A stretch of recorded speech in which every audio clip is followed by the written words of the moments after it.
Oh, Wagstaff, you old coot you, what have you done now? Folks, I think it's time to talk a significant portion of the new Monkey Island and its transplantable bananas, unique reeds, shiny bugs, and oh yeah, a literal tear in space and time no less. So let us set sail. And to be honest, that might just be the worst part. Sailing to find the Monkey Island itself. Now, there is a way to potentially learn its location, and I will mention it here very soon. However, even still, it's all up to chance. The island can generate anywhere, and looks to prefer deeper waters, which is not gonna mean an easy trip. Heck, I'd say that the majority of my generations have even seen it right off the literal end of the world more often than not. But again, there is a saving grace. Pirate raids. It is confirmed that pirate raids spawn more often if and when we are near the island in a sort of 3-ring radius thing, each offering lower and lower chances the further we are from the Monkey Queen herself.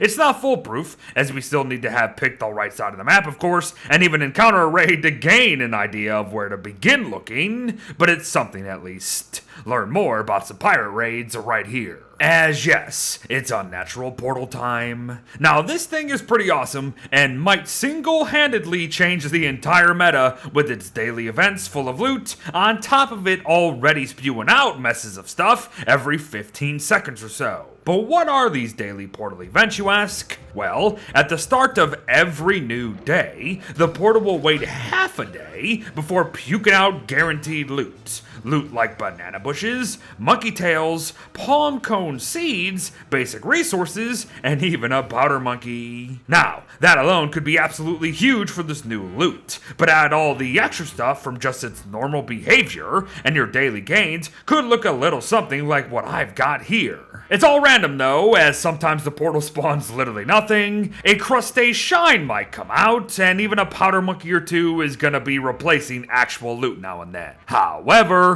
we can change that. In fact, we can not only just turn off certain spawns entirely, but can speed up the loot drops themselves. So make notes. But what if I told you that we can just force these portal events for even more craft way more often?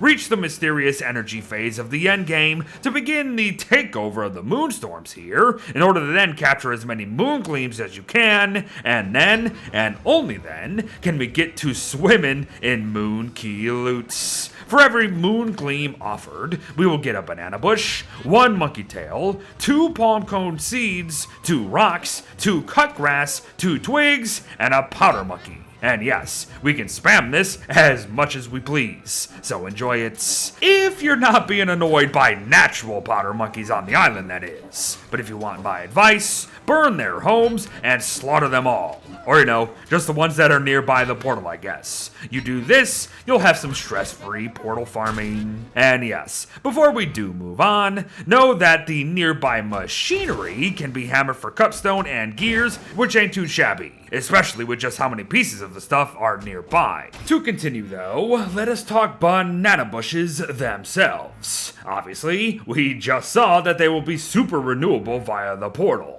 However, the Monkey Island has some natural bushes too, so don't ignore them. They will take a full 3 days to fully grow, it seems, and yes, they are able to be dug up, meaning we now have transplantable bananas on the surface, everyone. Do bear in mind, though, that when we do plant them, we will have to fertilize them before we can actually reap the potassium-filled rewards. More so if you're Wormwood, Wendy, or Wonkey too. As for the rest of us, however, easier bananas means easier banana pops and their 33 sanity and 20 health. Surface nanners also lend themselves to help bettering a newer dish in frozen banana daiquiri and its 30 health a slurp. And finally, the Curse of Monkey update itself added a new banana recipe in banana shakes here that help cover the hunger side of bananas while still providing another big time sanity gain on the cheap. Like I said, the meta has potentially shifted to banana farming. But what's this? Bananas are not the only resource to have been immediately upgraded, Beard. Yes, indeed. Reeds have also gotten swampless love at the end of the day.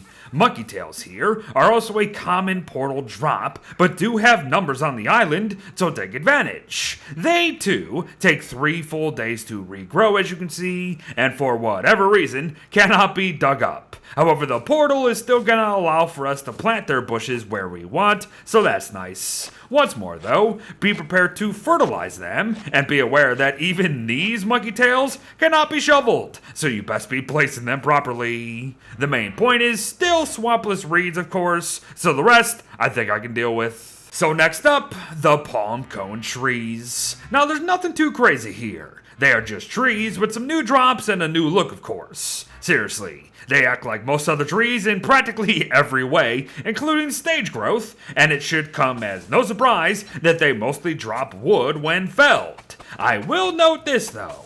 Their stumps give more loot than usual, which is kinda neat. And yes, of course, their final stage is gonna drop a sapling for more palm cone trees, as well as palm cone scales, which are quite important in the grand scheme of things here. Well, if we care about cannons and docks, that is, as I personally think the former are absolutely terrible as things stand now due to aiming issues and inconsistent damage, but docks on the other hand are quite interesting additions. They're not perfect yet and can be a little finicky, but the potential is absolutely there for sure, especially with 4 docks per craft mind. Just note that they cannot be built in deeper waters, unfortunately. But before we go and end the day with some shiny bugs, note that if you deplete palm cones on the island itself, the game will go about regrowing them naturally eventually, which ain't bad. And yes, the final discussion of the day is on crustaceans, everyone. The Unnatural portals shoots one out on occasion, however the island itself should already be crawling with tons of these light bugs, and while we might be able to use this light to our advantage, they're probably a little too skittish for it. That said, their skittishness here makes them very easy to trap, and their stomachs can also be abused to just straight up kill them. To me, they're acting more like crabbits than bunnies, as they appear to eat most anything, and this includes from within our inventories as well. But they last for 5 days though, so I highly doubt any of this is going to be needed. But, as far as their loot goes, anticipate morsels, light bulbs, and broken shells for the most parts. They're neat stuff. Maybe there's something hidden to them that I haven't found yet, but I think they're just extra bugs, if you know what I mean. Whatever the case, there you have it, everyone. A guide on the Unnatural portal, banana bushes, Monkeytails, and even more, all found in Don't Starve Together's newest update, Curse of Moon Key. Honestly, I think all of it speaks for itself, so I'm not gonna say much else. Thanks for watching, well wishes to all, do not trust Wagstaff, and I'll see you in the next one. Bye bye!